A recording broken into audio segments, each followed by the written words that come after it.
Left-wing political activists and journalists, yeah, not noted for their visual appeal. Now science has confirmed what we knew all along. Conservatives are way hotter than liberals. A new study published by Cambridge University Press finds that conservative men and women tend to be physically more attractive than their political opponents. We find that attractive individuals are more likely to identify with the Republican Party and more likely to be conservative, the researchers concluded. So they used huge data sets and all the participants were ranked by other people on their hotness, and conservatives clearly came out on top. This confirms a previous UCLA study which found more feminine, less manly looking women were more likely to be conservative. Even arch-feminist Lindy West admits that conservative women are prettier. Remember that scene in The Shining where he kisses the hot naked chick who then turns into some kind of zombie witch? Well, scientists have now confirmed that communism has the exact same effect on women. Turns out being a resentful, snarling loser manifests itself physically. Why do you think fat social justice warriors are constantly trying to ban offensive Halloween outfits? Sexy, slender women in tight-fitting costumes everywhere. Yeah, it's not rocket science. I'm triggered. Why do you think they tried to ban beach body ads? Same reason. The Alberta Youth Communist League.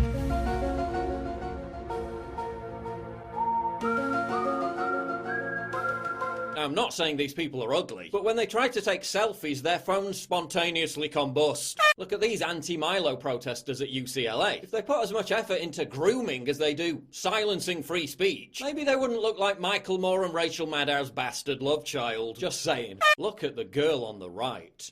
Get it? On the right?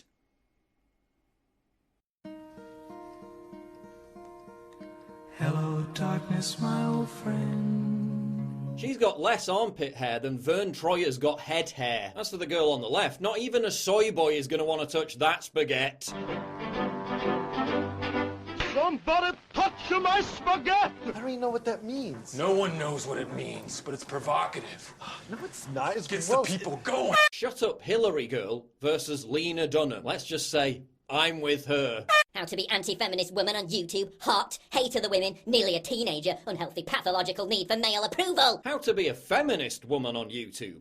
Ugly, hate hot women, hate young hot women, unhealthy need for hair dye. Kill Donald Trump, and then it says kill Mike Pence, and then it says it's guillotine time, bitches. But Paul, I can give you a million examples of liberals who aren't ugly. Yeah, they're celebrities. If they weren't liberals, they wouldn't have a career. I'm talking about activists and journalists. Like this woman. Now, I know they say stand up for your rights, but in this case, probably not a good idea. Why do you think the vast majority of the journalists exposed as sex pervs have been lefties? Because they're ugly, they hate themselves, and are therefore very unsuccessful at attracting women in the normal way. I mean, the Elephant Man gets more right swipes on Tinder than Sam Chris. But Paul, stop being such a bigot. People are beautiful at any size. Unless you disagree with their politics, in which case they're an obese tyrant or an emaciated skank. Unless you digitally remove their makeup and then you all have a meltdown. Now we cross live to CNN for a special report by me. Is radical feminism a refuge for fat, ugly women who can't attract high-value men? The stereotype generally holds true because they look like swamp donkeys. Kinda sad, honestly. Speaking of CNN, everyone's mad at them for promoting cuckoldry, but a study in France found that leftists were more likely to be into it. So CNN's only appealing to its core audience, who in many cases are quite literally cooks. So there you have it. It's not my opinion that conservatives are hotter than leftists. It's science. It works. Bitches.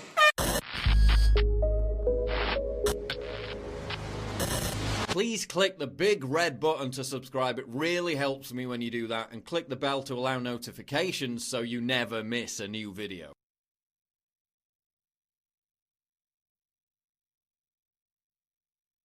Some happy news. It is incontrovertibly true. We've all noticed it. We've all spotted it. We all know in our hearts we know this already. But now science has once again proven it. Conservatives are hotter. A new study shows... Oh, there she is. Isn't she beautiful? You don't see liberals looking like that. A new study in the journal Politics and the Life Sciences, published by Cambridge University Press. This is about as distinguished and unassailable as it gets.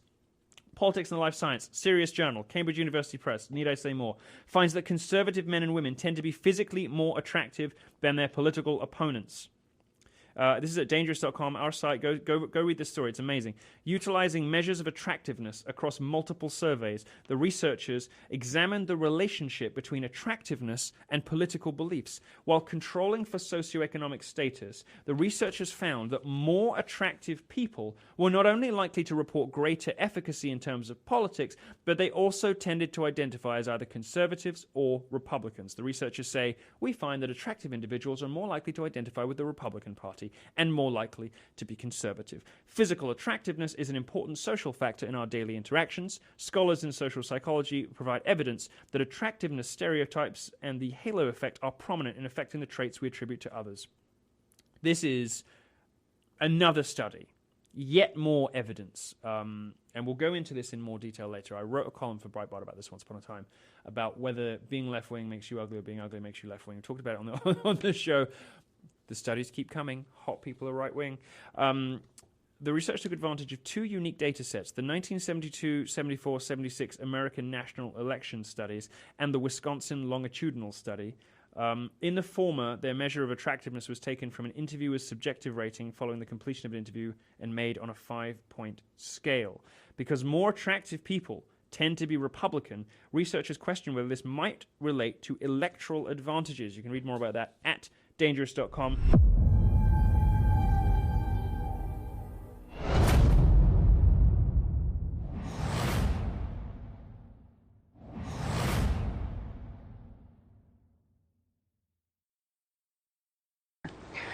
So if you're conservative, does it mean you're good looking? A new study from the Journal of Public Economics suggests yes. It found that conservatives are generally better looking than their liberal counterparts and tend to oppose policies like wealth distribution.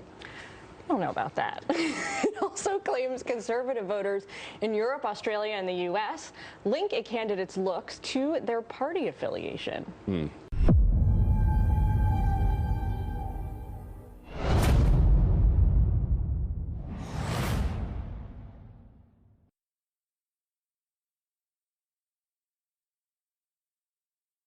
To delve into an issue now which I've covered on several occasions in the past, and it is the fact that the left, they're nasty pieces of work, aren't they? They always try to make everything personal. They can't just have an argument on the battleground of ideas, on the battlefield of ideas.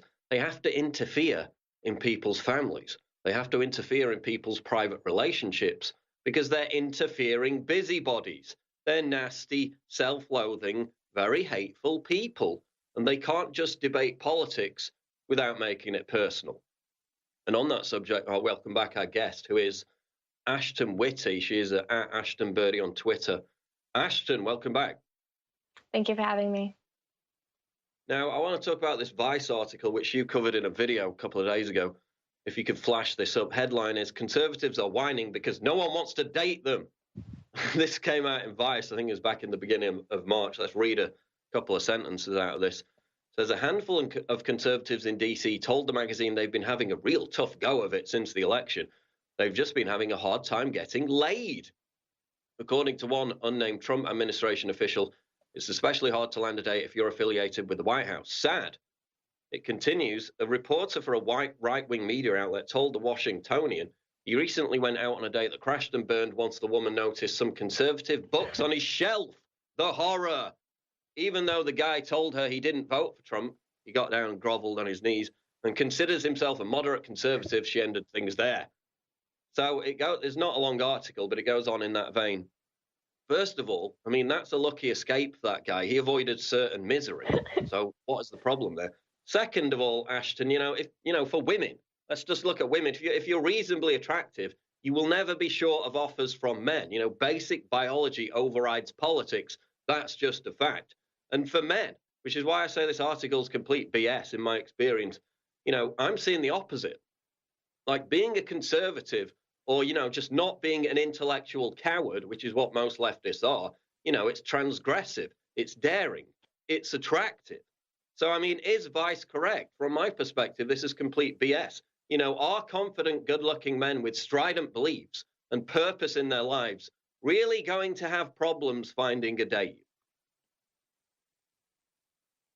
I wouldn't say so. I would say it's more the fact that A lot of women nowadays are very picky about what they want. Not to mention, I don't think women even really want to date or stay in a long-lasting relationship. They seem to just be more focused on their careers, and a lot of these feminist women don't really care about traditional family values. Instead, they either want to focus on their career or be in a relationship, as CNN has stated, with cuckolding. So the idea that any of these women actually want a relationship in the first place is just surprising. Well, yeah, we'll get to the cuckolding in a bit. I'll save the best for last. Isn't this more about, this is what I introduced this with at the top of the show, isn't this more about the left trying to frighten young people into not becoming conservatives by telling them, by putting the fear of God into them, that they'll be desperate, lonely, and unloved if they do? It seems like a very underhanded tactic to panic young people into not becoming conservatives for fear that they'll be alone. Do you see that as part of this agenda? Well, absolutely. I think when people have this fear that they're going to be alone, they're going to put themselves in a desperate state of mind. They're going to throw themselves at any person that says hi to them or do anything that's willing. I think a lot of women who are on the left, they don't respect relationship values or moral values for the very reason that they push themselves into open relationships or man after man and just focus on their career. They don't want family values because they're afraid they're going to get hurt or someone's going to push them away. And then they become conservative and no one's going to love them. And so I think that's the entire mindset of the left, where they just push people to believe they're always going to be alone no matter what. So you might as well be a freak about it. Yeah, no, I mean, it's very underhanded, which, I mean, from my own experience, it's very bizarre because most of the messages I get are from very young people, both men and women, who are conservatives. And it's this burgeoning movement, which is in the colleges, which is in the schools. You might not see it on the surface, but I get tons of messages from young people who say, I watch your videos, you turn me on to this. This is like the cool, edgy, rebellious thing to be in school now. Obviously, it's going to be dominated by music and whatever other cultural trends are going on. It's not all going to be political. But for some people who are political, who message me, they're saying, no, it's actually, conservatism is kind of the new counterculture. It is the rebellious, edgy thing to do because it's so taboo. So, I mean, that's not going to play too badly in terms of attracting other people if you're the cool, rebellious kid in school by adopting these kind of edgy beliefs, is it? That's not going to play too badly with the ladies, I would venture. Well, it's really interesting because the majority of women who were doing the Women's March, for example, they were either lesbian or divorced. And so it's it's obvious that a lot of women now today, the idea of getting married and settling down and having children is just absolutely ridiculous. So it's no question that these women, they don't really think about those kind of things because, I mean, look at them. The majority of them, they don't shower, they don't shave, they had blue hair, and, they're all divorced. So, of course, they're going to be angry at the world, angry with men, and, of course, angry with family values because they don't have any. Well, and just angry at the fact that they're very ugly people, both inside and out. I mean, we're talking about them frightening young people into not becoming conservatives. We probably, and I've done this on occasion, should be pointing the finger at the state of protesters at Antifa riots and Black Lives Matter events. Because, as he said, tend to be, I'm talking about activists, like, when I make this point, and I'm going to get onto it with the science in a second, they always come back at me, these blue check marks, and say, oh, but what about this liberal icon? Look how attractive she is. It's like, no, she's a celebrity. I'm talking about politicians. I'm talking about activists. You look at most of them, and we featured them on the show numerous times, it's exactly as he said. The stereotype is true. Mainly with these feminist protests, the older women are divorced. The younger women have got blue hair. They're completely out of shape. Like, there's no excuse for being out of shape when you're in your mid-20s. Sorry. There's no excuse. That's a lifestyle. That's a series of bad lifestyle choices. And those people tend to be attracted to this victimhood ideology politics, which allows them to wallow in their own laziness and worthlessness. So we should be, getting young girls and pointing to that and saying, don't turn into that, whatever you do. And in fact, I made a video about this called Sexy Hot Conservatives, pointing to the fact that there was one example where it was the Antifa girl. I think it was a girl who got punched, and we don't advocate that, obviously. Mm-hmm. But they had pictures of her before she joined Antifa. Long blonde hair, very natural, very attractive. After joining Antifa, She's got the nose piercings. She's got the dreadlocks. As he said, looks like she hasn't had a shower in 2 years. You know, it has an effect. And that ties into the science, which is what that video was about, which I want to get onto. I'll probably get onto that in the next segment here because we got about a minute and a half left. But I just want to wrap the Vice article up with this. At the end of the Vice article, which says conservatives can't get dates, they admit, quote, "We hear that the dating site for Trump supporters is really struggling to attract new members." So if a dating site specifically aimed at Trump supporters is struggling to attract new members, doesn't that suggest that Trump supporters are either happily married or having no problem finding dates, therefore debunking the entire premise of this stupid Vice article, Ashton? Well, absolutely. I mean, on average, they even say that Trump supporters or conservatives in general are more likely going to appreciate family values, which usually ties to the fact that more so we're going to be married or in relationships and be happy with that because we don't need to have cuckolding. We'll get onto CNN promoting cuckoldry again. The point I made with that was people were surprised about it. Why was anyone surprised? That's like their core audience. Of course they're going to promote it. Also, in the next segment, I'm going to get onto the different standards by which we view attractiveness and looks in women. Of course, we're told all day not to look shame women, not to fat shame women. Apart from, of course, if it's a conservative women, and then you can say the most vile thing imaginable about them. We'll get to that and more after the break. We are talking to Ashton Whitty. This is the Alex Jones Show Live, breaking news at Infowars.com. We'll be back. And we are still joined by Ashton Whitty. Go and check out her YouTube channel. She did a video on this about Vice saying conservatives can't get dates. Quite the opposite in my experience. I made a video called Sexy Hot Conservatives, one of the best headlines ever, where I went through the science behind this. Cambridge University Press reported conservatives are more physically attractive. This is a quote, "Attractive individuals are more likely to identify with the Republican Party and are more likely to be conservatives." There was a Daily Beast article based on a UCLA study, hardly a far-right outfit, which said GOP women are prettier. Even the arch feminist herself, Lindy West, admitted in an article that she wrote that conservative women are prettier. So if you look at the science, it tends to be that more attractive women and men are attracted to conservative politics. And of course, they come back and say, oh, but look at this liberal celebrity. She's so hot. Yeah, that doesn't disprove the general science in these studies, which include hundreds and hundreds of people. I'm talking about activists. I'm talking about journalists. I'm talking about the kind of people who were exposed as perverts during this whole #MeToo scenario. People like Sam Criss, people like Glenn Thrush. It often was the case that the most ardent, virtue-signaling male feminists were the most creepy, predatory perverts in almost every case. And again, it's because, you know, they're ugly.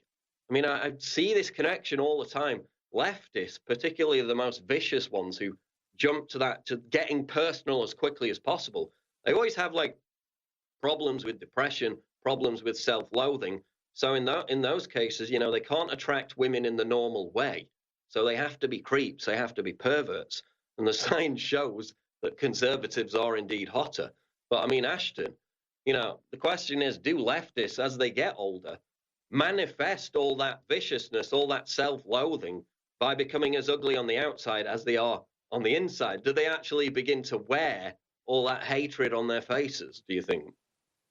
Oh, absolutely. Where do you think cat ladies come from? Honestly, I mean, if you look at all the women who were at the Women's March, they were, you know, not in shape. They were all divorcees, and they're all in their mid-40s.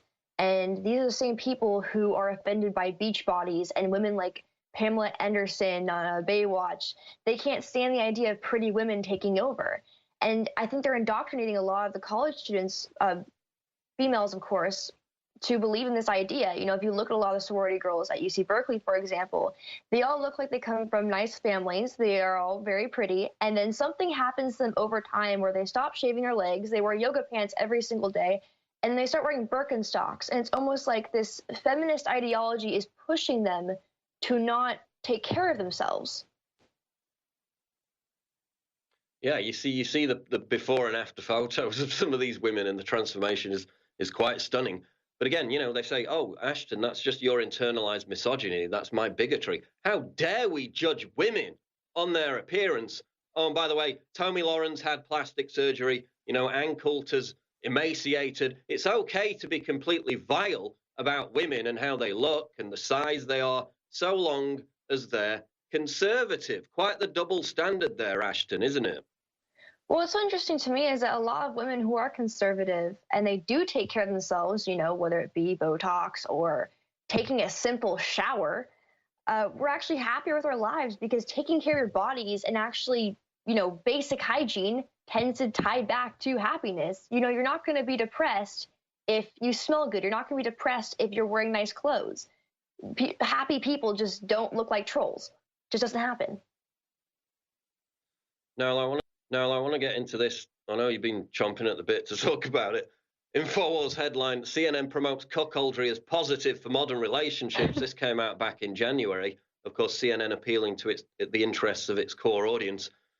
It reads, CNN has hit a new low by posting a feature article that promotes cuckoldry as a positive fetish for modern relationships. And they quote these experts, including one that said, cuckolding tends to be a positive fantasy and behavior. They also quote a Dan Savage, who is like a gay rights leftist activist, who said, the rewards can be amazing.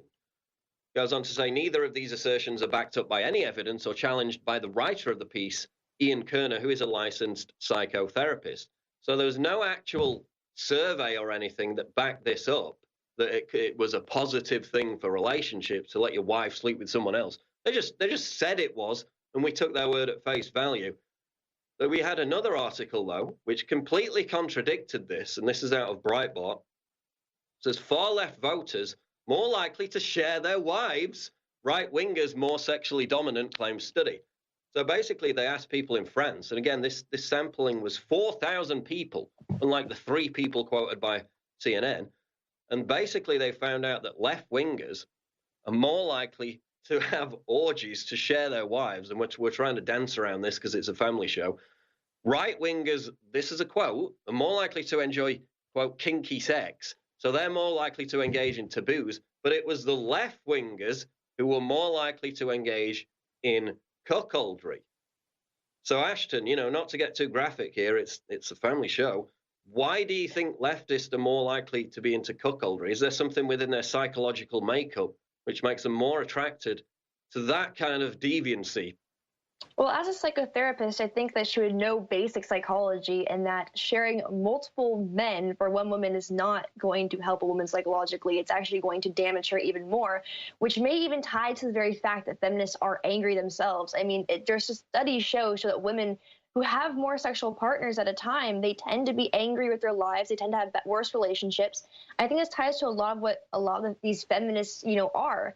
They're angry, they're sad with their own lives. And so I think back to what you said earlier, that they are afraid to be alone. They sleep around and say it's beneficial to the relationship when all it really does is destroy the very family and traditional values that they should be upholding. Incredible. There you see the study out of the Breitbart.com article. We'll be sure to revisit this topic. It's a source of common interest for me. Just before we go, though, tell people how they can find you on Twitter and how they can subscribe to your YouTube channel, which has been doing very well of late. They can find me on both Twitter and YouTube, Ashton Birdie, ASHTONBIRDIE. Okay, be sure to check out her most recent video on this very subject as well. Ashton, really appreciate your time. Thanks for joining us today. Thank you for having me.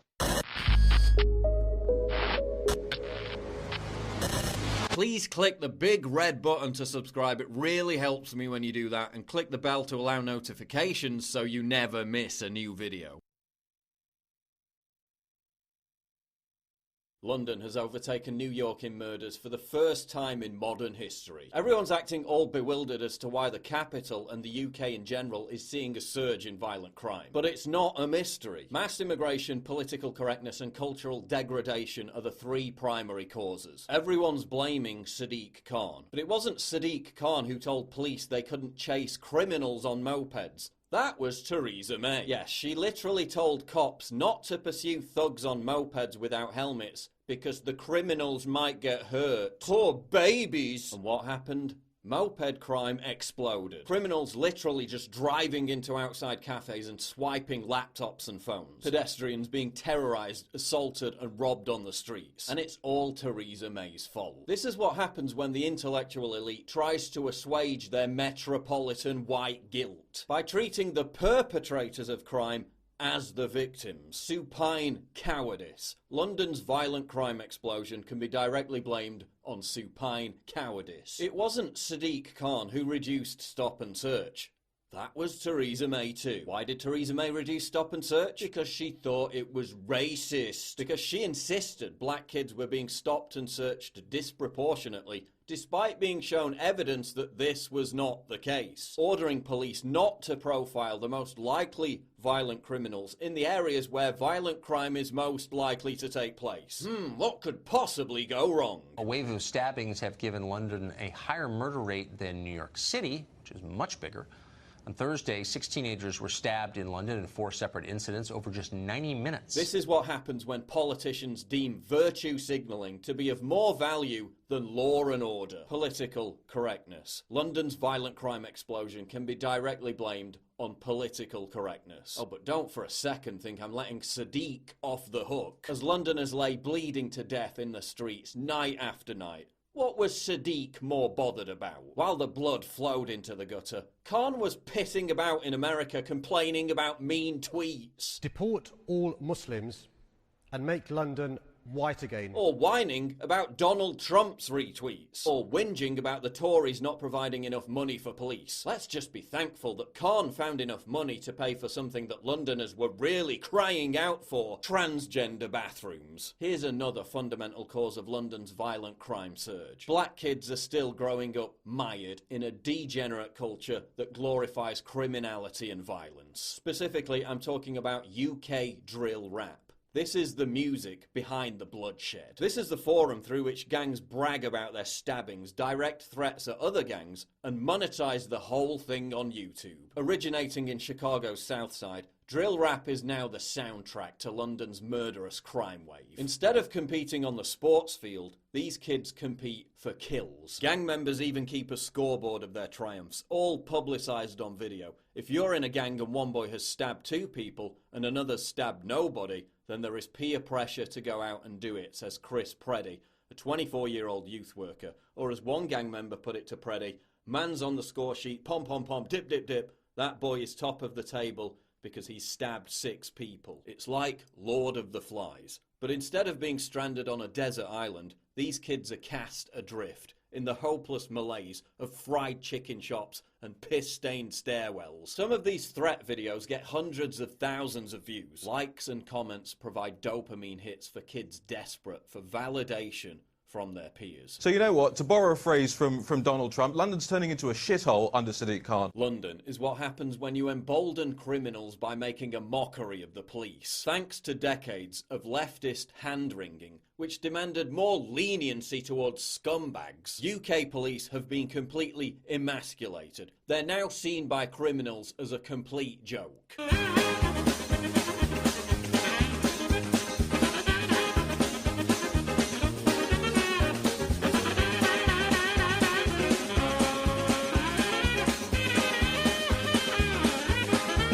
When you make a laughingstock of the police, you encourage the cultivation of a Clockwork Orange-style droog culture. A culture that has no respect for authority. Policing is no longer about enforcing the law. It's about public relations, massaging statistics, and politically correct spin. As one ex-cop put it, in the old days it was different. We were nice to the nice people and nasty to the nasty people. Who are the police nasty to now? Who do they brag about throwing in jail for 8 months? An acid attacker? A crazed knife man? No, a guy who stuck his middle finger up at a speed camera. I mean, it's not like we've got grooming gangs up and down the country abducting and raping kids, is it? Thank God they caught this dangerous psycho. I feel safer already. I also feel considerably less likely to be violently attacked now that these deadly gardening tools are off the streets, because a few overgrown weeds and branches is a price worth paying for security. I also feel safer knowing that police response times to playground insults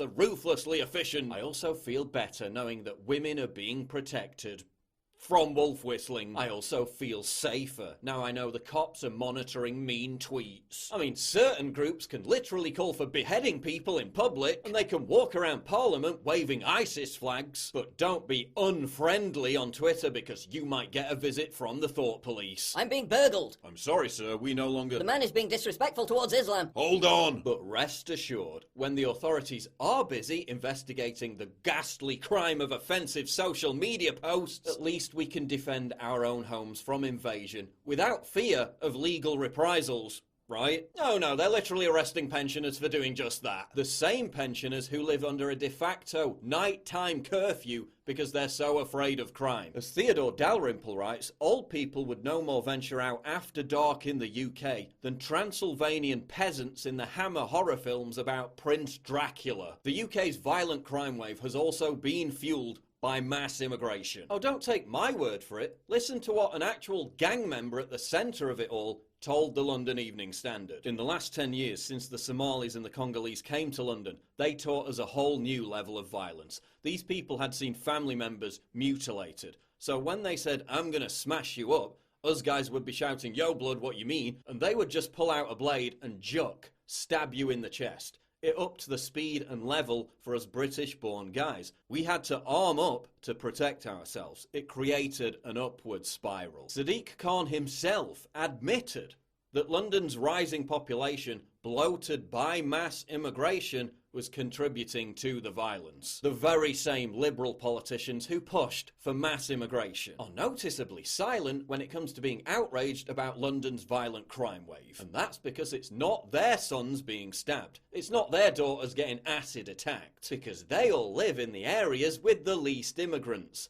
The whitest areas. Richmond, Barnes, Kensington. They don't go anywhere near East and South London's hopeless ghettos. They don't have to face the consequences of the policies that they inflict on the rest of us. And where are all the middle-class lefty activists? I thought you were all about Black Lives Matter. Black kids are getting killed on an almost daily basis. Oh, you'll protest a visiting president of the United States in your hundreds of thousands. But when it comes to a murder epidemic mainly affecting people of colour, it's fucking crickets. The solutions to all this are clear. Implement New York-style zero-tolerance policing. Make Bill Bratton the head of the Metropolitan Police. Re-implement stop and search. Allow profiling. Allow police to chase actual criminals. Immediately scrap all resources devoted to proactively policing offensive comments on the internet. Seriously, why are you patrolling tweets when you should be patrolling the streets? Why are you making cops paint their nails and all kinds of other dumb shit? Stop it. Stop it now. Great Britain was once one of, if not the safest country in Europe. That old cliche about leaving your doors unlocked at night was actually true. Now look at it. A tawdry mess of virtue signalling, inept bureaucracy. Nihilistic droog youths whose existences are so meaningless, their main goal in life is to top the Premier League table of stabbings, and Keystone cops who are being ordered to treat hurt feelings as a bigger outrage than bleeding internal organs. Please click the big red button to subscribe. It really helps me when you do that. And click the bell to allow notifications so you never miss a new video.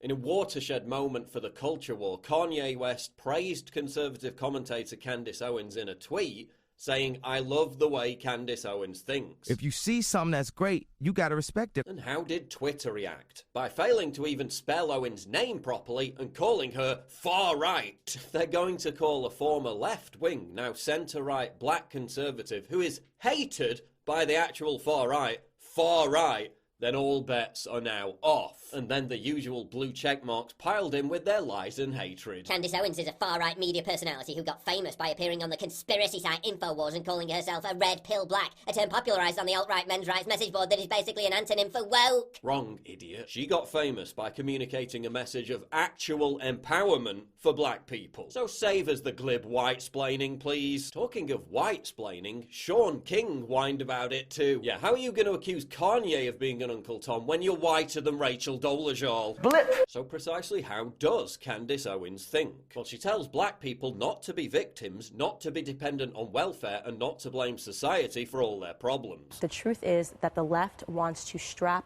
black people to this idea that they are victims. That's what it comes down to. They do not want black people focused on their futures. They want black people focused on their past. They like black people to be government dependent. They don't like to see black people that are free thinkers and are independent. And I think that's what Kanye West and myself represent to the black community, and that makes them very nervous. And that correlates exactly with Kanye's new outlook. Remember, Kanye met with Trump to talk about tackling black-on-black violence in Chicago, something that the left and Black Lives Matter supporters refuse to incorporate into their message because it doesn't fit their race-baiting victimhood narrative. Kanye has also exposed how the left fans the flames of hysteria over racism to metaphorically keep black people on the plantation, to keep them docile and easily controlled. Racism is a dated concept. It's not an actual thing that even means anything. You know, it's something that was used to hold people back in the past, but now there's been so many leaps and breaking of the rules that it's like, it's played out like,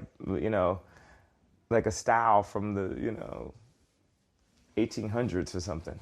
The real true freedom isn't in the words, the true freedom is in the opportunity. Kanye West represents a massive threat to the left because he has an army of adoring fans and is clearly done with being a puppet for their divisive agenda. After this, he's going to be relentlessly attacked by the establishment like never before. Get ready. The mainstream entertainment industry is so stale, so controlled, so adversarial to originality. It can no longer produce any icons with actual authenticity. Kanye himself has alluded to this on several occasions. Cause y'all been lied to.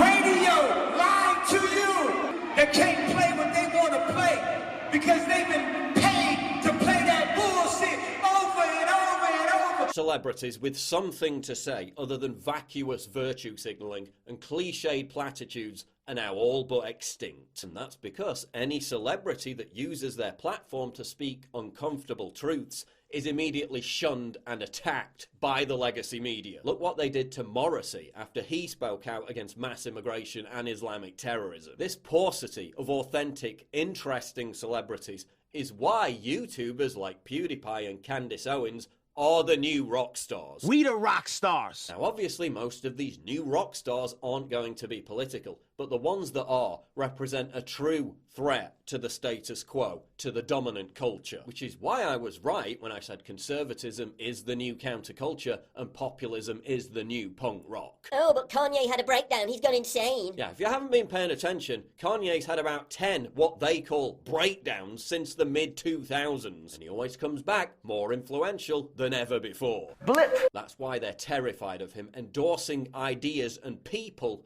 outside of their control. Who's they? I'm talking about the dominant cultural institutions of Hollywood, the entertainment industry, the music industry, and the media. The high priests of pop culture, the gatekeepers of what political and spiritual ideas we're told are acceptable. Now one of their own has gone rogue, and the panic is palpable. Your Truman Show boat is hitting the wall. Why do you think Kanye fears for his own life? As Andrew Breitbart said, politics is downstream from culture. You can change political destiny by hijacking culture. In case you haven't noticed, that's what I'm doing. The left is slowly waking up to the fact that they're losing their monopoly on controlling culture. When you've been in control for so many decades, something new inevitably has to emerge to become the new counterculture, especially given that the left no longer pushes to be edgy, daring, or rebellious, and has instead embraced censorship, puritanism,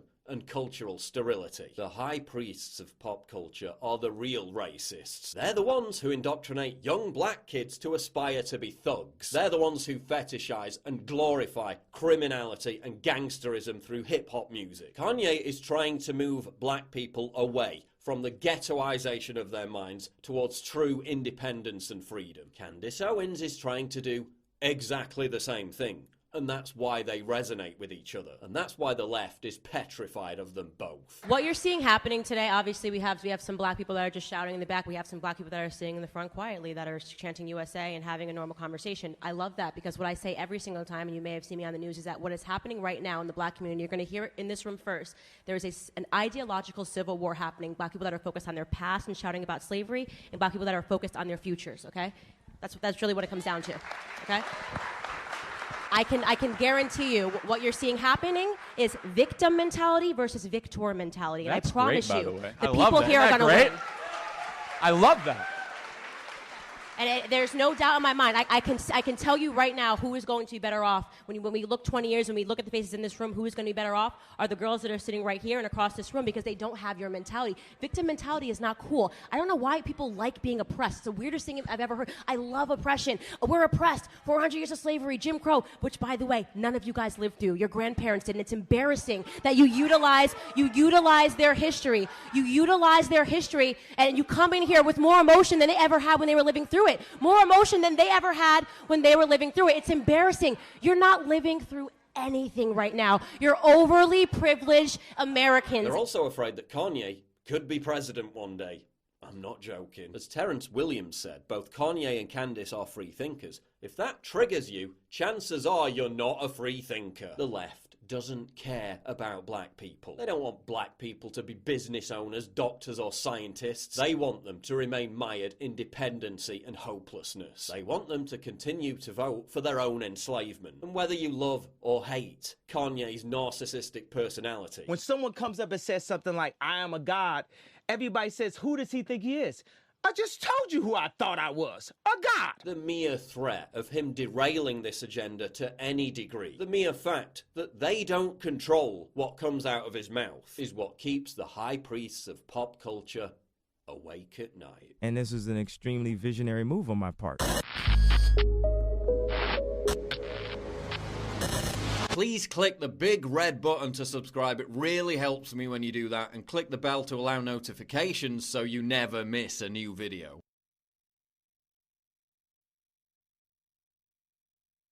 I have a confession to make. I support the Parkland students. I support their call for gun control. Do I support their call for gun control because I think they're going to achieve any significant gun control measures? No, I support them because this issue is perhaps the only thing that can energize conservatives and get them out to vote in the midterms. Look what's happened in the polls since the left began this gun control crusade. Republicans were 15 points behind in the race for the House. Now that's narrowed to 5 points, almost within the margin of error. Most conservatives were calling the House a write-off, but now it's game on again. Why?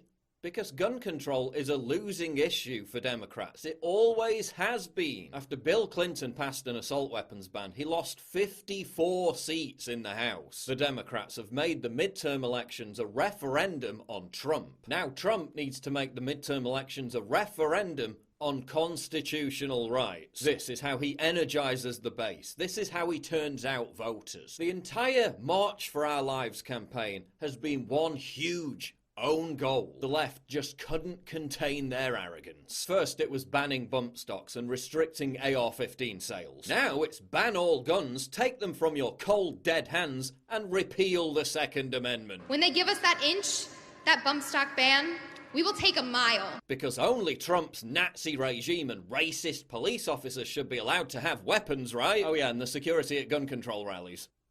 But seriously, they've made a huge political error. Notice how some Democrats responded to that New York Times op-ed. Think Progress, Washington Post. They're all panicking. They realized that this gun control purge has woken up Republicans from their slumber. Listen to what the Washington Post's Aaron Blake said. The move might as well be considered an in-kind contribution to the National Rifle Association to Republicans' efforts to keep the House and Senate in 2018 and to President Trump's 2020 re-election bid. Shh, don't tell them what we actually plan to do, idiots. You might rile them up and give them a reason to vote against us. You have over 100 million semi-automatic weapons in the United States right now.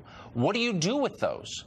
Do you, know go what? to people's You homes and give take them them? That's to a the real military. question. See, that's exactly what I mean. How insane do you need to be to think you can disarm 70 million American gun owners of 300 million guns with no consequences whatsoever? The left is actually that crazy. And the fact they've let slip this agenda is blowing up in their faces. The March for Our Lives was just a huge recruitment drive for Democrats. Less than 10% of the attendees were children. You really think those who organise the protest, the big Soros groups, the big Democratic organisations, really care about ending gun violence? No. They care about power, but they've made a huge tactical mistake. Gun control is as toxic an issue to the Democratic Party as Hillary Clinton was. So let them keep talking about it. Amplify their voices. Don't interrupt the enemy when they're making a mistake. Look what's happened already. Gun sales are surging again. The midterm polls are tightening. Even in CNN's poll, Trump's approval rating is climbing. NRA donations more than tripled in February. This is backfiring on the left massively. And to conservatives, don't argue with teenagers. The optics of arguing with children are terrible. Let them talk. Let them continue to piss off gun owners. Gun owners who will then be more determined than ever to vote against Democrats in November. If you criticize some of what they're saying, then all of a sudden you're the bad guy. But if you... You are the bad guy. No, Yes, I don't. you are. I agree with Don Lemon. Don't criticize the Parkland students. Encourage them. Because in their rush to exploit tragedy and use children as political props, the left has made a huge miscalculation. One that could actually give conservatives a chance this November of snatching victory from the jaws of defeat. Please click the big red button to subscribe. It really helps me when you do that. And click the bell to allow notifications so you never miss a new video.